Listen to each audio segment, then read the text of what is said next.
When Nvidia CEO Jensen Huang touched down in Beijing earlier today, it wasn't just another CEO stopover. It was a diplomatic tightrope act at the frontier of technology, economics, and geopolitics. His visit, cloaked in boardroom formalities and polite press statements, came just days after Beijing formalized one of its most consequential tech directives to date, a sweeping ban on US-made chips for all state-affiliated systems and infrastructure. The ban, which had been looming since late 2024, now casts a long shadow over the $600 billion global semiconductor industry. And as Huang shook hands with Chinese officials, attended invite-only panels, and reportedly held private talks with executives from Baidu, Huawei, and SMIC, the undercurrent was clear. The global semiconductor chessboard is being reconfigured, under pressure, scrutiny, and strategic duress.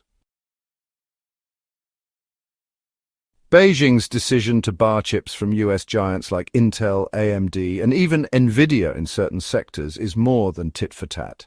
It's a blueprint for technological sovereignty. In official statements, Chinese regulators cited national security concerns and the necessity for supply chain self-reliance. But in practice, it's a direct counterstroke to Washington's tightening export restrictions on high-end AI chips such as Nvidia's H100 and the newly unveiled Blackwell series, which have been barred from shipment to China since late 2023.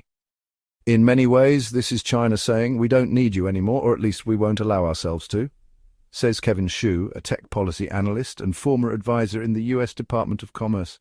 They're betting on the domestic ecosystem to catch up faster than ever, even if it means short-term pain. Indeed, the pain is mutual. Chinese tech firms face immediate bottlenecks for cutting-edge AI and data center hardware. On the other side, US chip makers face a massive market loss. China accounted for over 20% of Nvidia's revenues in 2023. Losing that slice isn't just a revenue hit, it's a potential strategic rupture.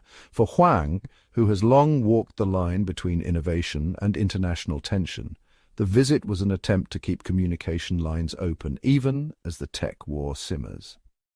He's not going to reverse policy in a meeting, says a former Nvidia executive familiar with the company's China strategy, but showing up signals seriousness. It's part risk mitigation, part long-term positioning.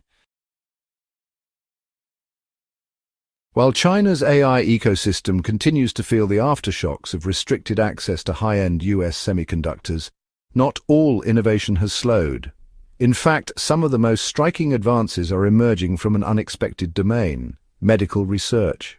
This spring, a joint announcement by DeepSeek and Alibaba Cloud Intelligence revealed a groundbreaking AI model capable of predicting early-stage pancreatic cancer, long considered one of the most elusive and lethal malignancies, with a 92% accuracy rate in controlled trials. What makes this breakthrough extraordinary isn't just the medical implications, it's that it happened without access to cutting-edge US GPUs.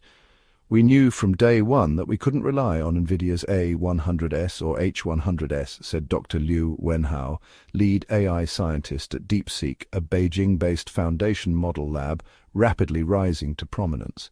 So we had to get creative, with data, with architecture, and with scale. That creativity resulted in DeepSeek Med, a medically fine-tuned variant of the lab's flagship large language model, trained on tens of millions of anonymized Chinese hospital records, imaging scans, and biomedical literature. The team partnered with Alibaba to deploy it on a distributed network of domestically produced Ascend 910B chips developed by Huawei and custom silicon accelerators from startups in Shenzhen and Chengdu. Despite these chips lacking the raw power of their Western counterparts, DeepSeek's engineers leaned into algorithmic efficiency. Techniques like sparse attention, multimodal fusion, and low-bit quantization allowed the model to run with far fewer compute cycles. The result? A model that not only flags early signs of pancreatic cancer from CT scans and patient histories, but also suggests potential treatment pathways and risk stratification, tools that could revolutionize oncology departments in China's public hospitals. This is the kind of soft power that isn't always visible in the chip wars, says Dr. Helena Varga, a health tech analyst at Oxford. It's not just about speed, it's about saving lives, and China is showing that even without top-tier GPUs, it can innovate meaningfully. The announcement earned cautious praise, even from Western experts, some of whom have privately expressed concerns that China's medical AI push could outpace global regulatory frameworks. With China's centralized data governance and its push for AI integration into national healthcare plans, models like DeepSeek Med are likely just the beginning. Meanwhile, Alibaba Cloud has indicated plans to open the system up to select international partners in Southeast Asia and the Middle East, part of a broader strategy to export Chinese AI solutions beyond its political adversaries. That's not just strategic, it's commercial gold. While the US is busy trying to contain China's compute capacity, China is quietly building influence through healthcare tech, Varga adds. It's a smart play, and it's working. Back in Beijing, DeepSeek's labs are already working on expanding the platform to tackle other hard-to-detect cancers like ovarian and glioblastoma. In a country once known for tech replication, they are now moving into uncharted, original research territory, with or without American silicon. As the chip war intensifies, China's message to the world is becoming clearer. You can slow us down, but you can't shut us off. What makes the chip ban and the escalating tech decoupling even more striking is the backdrop against which it's happening.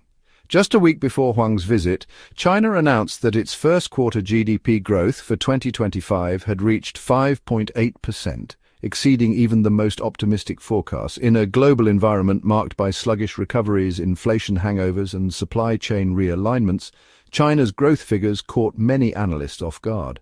Exports to Southeast Asia and Africa surged, driven by electric vehicles, green tech, and industrial machinery.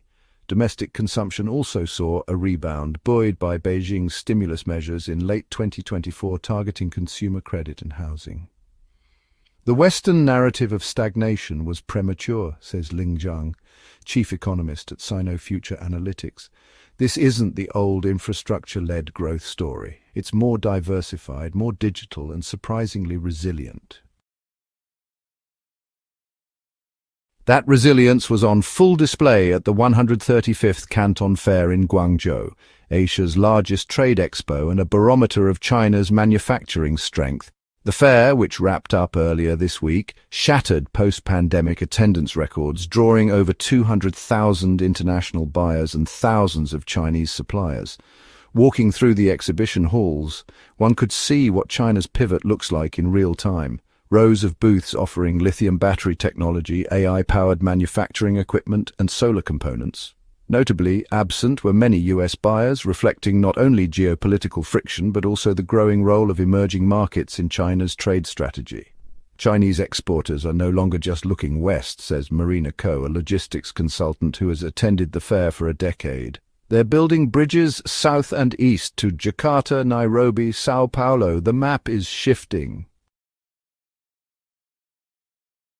Behind all of this lies a larger question. Can China pull off a true decoupling from US tech while sustaining economic momentum? The answer lies somewhere between strategic planning and sheer political will. The chip ban is emblematic of a broader strategy, one that mirrors the Belt and Road Initiative in ambition but is pointed inward, tech self-reliance. Billions are being poured into chip foundries, AI startups, and quantum research. New alliances are being forged with countries like Russia, Iran, and even parts of the global south, where Western tech sanctions have less sway. Yet challenges abound. Despite years of investment, China still somewhat lags in sub-7 nanometer chip production, and companies like SMIC remain hamstrung by access to advanced lithography tools. Meanwhile, US policy isn't standing still. The CHIPS and Science Act continues to funnel billions into domestic chip production, while the Biden administration has signaled further restrictions on AI and quantum tech exports. It's not just a tech race, says Emily Hart, a senior fellow at the Center for Strategic Technology. It's a systems competition between open and closed, centralized and decentralized, fast and fast following. Jensen Huang's visit was a microcosm of the moment, high stakes, high profile, and heavy with subtext. It underscored the uncomfortable truth that in today's geopolitical climate, innovation can no longer be disentangled from ideology. Companies like Nvidia, once able to sidestep the political spotlight, now find themselves drafted into roles as unwitting envoys or strategic liabilities. Yet even as walls go up in silicon, China's broader economy is showing signs of unexpected vitality. The GDP figures, the Canton Fair, the swelling South-South trade corridors, they all point to a country that, far from crumbling under pressure, is adapting with surgical pragmatism. The West should take note, Hart warns. Sanctions can slow, but they rarely stop. What comes next will depend not just on strategy, but on stamina. In the era of the Silicon Curtain, the tech war is no longer about dominance. It's about endurance. If you enjoyed this video, then please like, comment, and subscribe. Thanks for watching.